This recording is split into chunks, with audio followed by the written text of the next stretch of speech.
السلام عليكم ورحمة الله وبركاته. اللهم صل وسلم وبارك على سيدنا محمد وعلى آله وصحبه وسلم. طبعا اللي أول مرة يشوف قناتي ياريت يشترك في القناة ويفعل الجرس على الإشعارات على الكل علشان يوصلوا مني كل ما هو جديد. وفضلا وليس أمرا، ياريت ما تنسوناش اللايك، حطوا اللايك عشان الفيديو يترفع والفيديو يتشاف. النهاردة بإذن الله كده كان جوزي عازم عدد يعني ما شاء الله كده حوالي 13 فرد. والعزومة دي أول ما بدأ يعني أول ما نوينا على العزومة فتعبت، زي ما انتوا عارفين ان انا كنت تعبانة وكده، وكان في ظروف صحية. والناس اللي بتسأل عليا أشكركم جدا، بارك الله فيكم وجزاكم الله كل خير. في ناس كتيرة عزيزة عليا يعني معزتها زادت وغلاوتهم زادت عندي في فترة تعبي. ناس كانت بتسأل كل شوية، بتتصل وتسأل، ناس كل شوية بتطمن. جزاكم الله كل خير. احنا كده وبنحضر حاجة العزومة، يعني عزومة زي ما كده بيقولوا كانت ايه، مش ناوية ان تتم كده او تخلص. كل ما جوزي يجيب المكونات والادوات مش الادوات، ايه، الطلبات بتاعة العزومة، كنت اتعب واروح المستشفى. الحمد لله، والحمد لله قدر الله وما شاء فعل. الناس اللي بتسأل على صحتي، وصلت لحد فين، عملت ايه.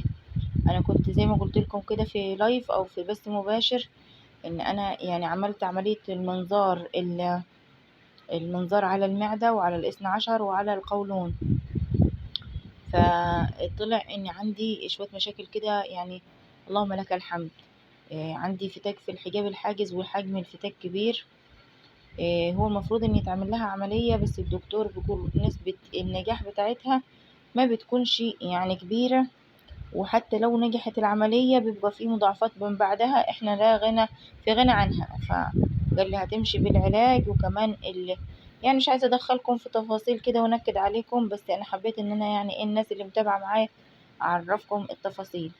فشوية تعب في المعدة، الدكتور اداني فترة كده من العلاج وفترة من المحاليل. انا حرفيا اكتر حاجة تعبتني ودمرتني تركيب الكولونة والمحاليل. كان بالليل والصبح وليل.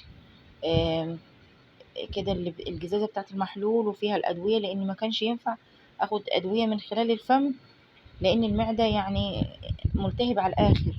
وجدار المعدة الغشاء المخاطي بتاع المعدة كان فيه يعني كان ايه متهالك خالص، وفيه نسبة ضمور. اللهم لك الحمد، اللهم لك الحمد. أنا دايما بشكر ربنا، وكل عطايا ربنا خير، قدر الله وما شاء فعل. نيجي هنا على التحضيرات. اول حاجه قشرت ايه البطاطس.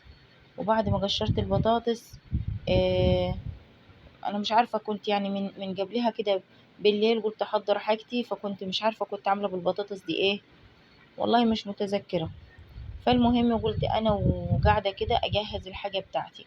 جمعت الباميه، وعملت تجورت البدنجان والفلفل، وسبتهم على بيات كده متجورين. ما عملتش حاجه غير كده، ان انا جمعت الباميه وشطفتها شطفة حلوة كده، غسلتها مرة واتنين وتلاتة، وحطيتها في التلاجة بحيث بكرة ان انا اشتغل كده زي ما بيقولوا كده على نضيف. يعني انا محضرة حاجتي منضفة خضاري، فهشتغل تاني يوم كده يعني. توكل على الله كده واشتغل. خليت الطبق ده هعمله بامية طبخ، البامية الويكة والصغيرة المجمعة دي، لاني كانت مطلوبة مني كده حرفيا، عايزين طاجن بامية براني. احنا بنقوله طاجن البامية ده بنقول عليه براني.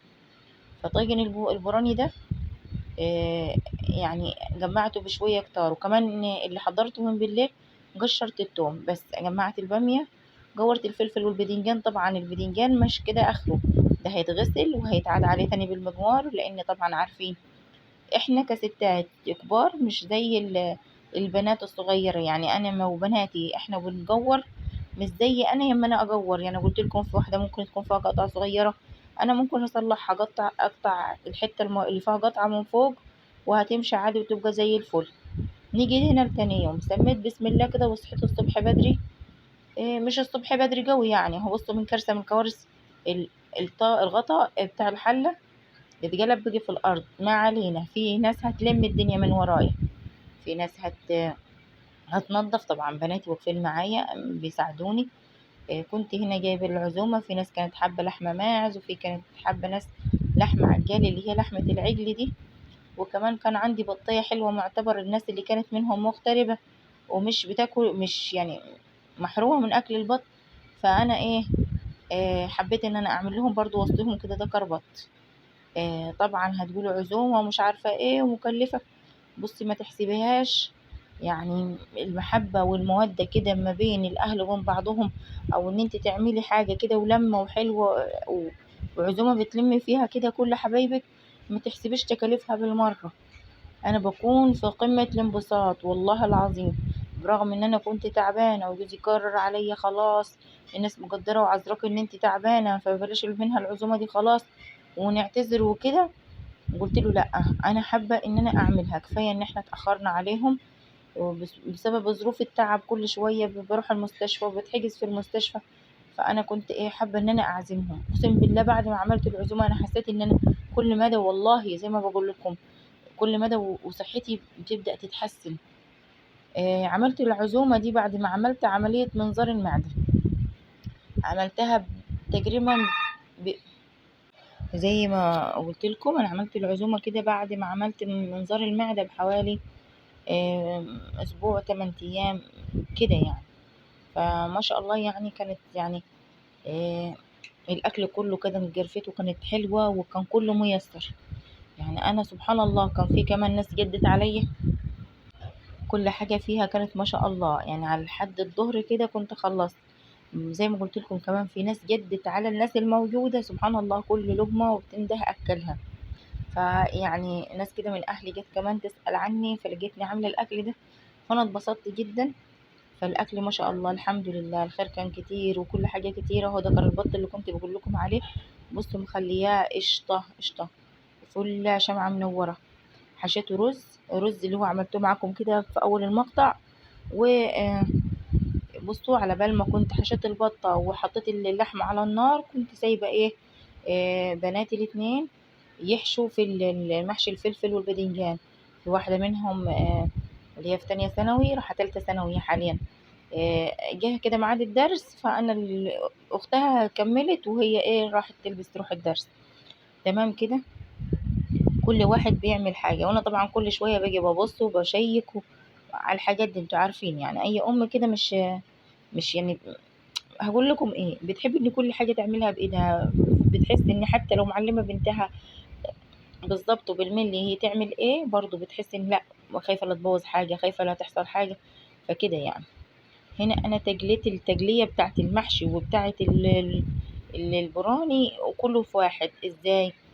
يعني انا تجليت البصله وكل حاجه وخدت جزء منها حطيت فيه اللحمه غلت، وبعد كده خدتها وحطيت ايه البراني، والجزء اللي بعد كده حطيت في الرز وحطيت في الخضره وعملته. هنا البصله دي اللي بوريها لكم، دي بصله المكرونه بالبشاميل. على الرغم ان جوزي قال لي بلاش من المكرونه بالبشاميل، مرهقه وهتقفي وتتعبي فيها والاكل اللي عاملاه انت ما شاء الله كتير وكفايه. فانا قلت له لا، الشباب والاطفال بيحبوا المكرونه بالبشاميل جدا. وكانوا برضو طالبينها مني، احنا عايزين المكرونه البشاميل بتاعتك. طبعا انا فرمت اللحمه على الكبه، ما احبش اجيب لحمه مفرومه حتى لو كان ايه، بفرمها على الكبه، بقطعها صغير عشان الكبه برضو ما تبصش مني، وافرمها على الكبه. وبصل كنت برضو مقطعه على الكبه. خدت تشويحه حلوه كده مع بعض، ضفت لها كده حوالي ربع شوب من الطماطم. وهنا الحته اللي ضايقتني البطه كده في الحته اللي من فوق دي، اللي بيقولوا عليها ايه، الزوجله بتاعتها، الحته اللي من فوق دي اللي بتبقى مليانه رز. يعني في ناس بتحبها وبتمسكها كده تقطعها كده زي الحمام وتاكلها، فهي اتفتحت حته صغيره مني، بس فضلت ان انا محافظه على الحته دي مفتوحه، بس ما خليتش الرز طلع منها خالص. خدت من الشوربه دي، الشوربه دي ما شاء الله مسويه فيها لحمه ماعز ولحمه، ايه لحمه الماعز دي اللي هي لحمه الجديان الماعز، ولحمه عجال اللي هي لحمه العجول، والبطه. الشوربه دي كانت يعني بصوا كانت حكايه، كانت روعه روعه روعه. طبعا الناس اللي هتقول لي انت تعبانه هتاكلي زي من الاكل ده، عايزه اقول لكم ان اخويا غصب عليا اكل بدنجانيه واحده. في اليوم ده، وانا خايفة منها ان انا باكل واتعب. وفعلا في اليوم ده كنت هموت، المعدة برضو لسه تعبانة خالص. وانا اصلا الدكتور يعني مؤخرا، انا ليا فترة منقطع عنكم بسبب التعب. اخر حاجة رحت فيها امبارح للدكتور قال لي اني آه، اعتبري نفسك مريضة سكر وتعايشي مع المرض، والعلاج ده يكون ملازمك على طول وتاخديه بانتظام. فالله المستعان كده، انا هتعايش مع المرض والحمد لله على كل عطايا ربنا، كل عطايا ربنا خير. هتعايش معاه. والحاجات الممنوعة طبعا لستة أكلات ممنوعة: المسبكات، الحاجات اللي فيها سمنة، الحاجات اللي فيها زيت. اللهم صل وسلم على سيدنا محمد. اللي مسموح بيه إن أنا ممكن أكل ملوخية، ممكن أكل بامية، بس مش مطشش لها، يعني مش محطوط لها تومة يعني. ممكن أنا أطش لها كده بحتة تومة بسيطة كده في الأول، وأروح محمرة فيها اللحمة، أو يعني مقلبة كده مشوحة فيها اللحمة أو الفراخ أو أيا كان. وبعد كده زودها مية وتستوي اللحمة والشوربة فيها، اللحمة أو الفراخ فيها. وبعد كده أشكلها، اللي هي أشكلها ملوخية، أشكلها بامية، وأكلها. يعني المادة المخاطية اللي فيها دي بتحافظ على المعدة.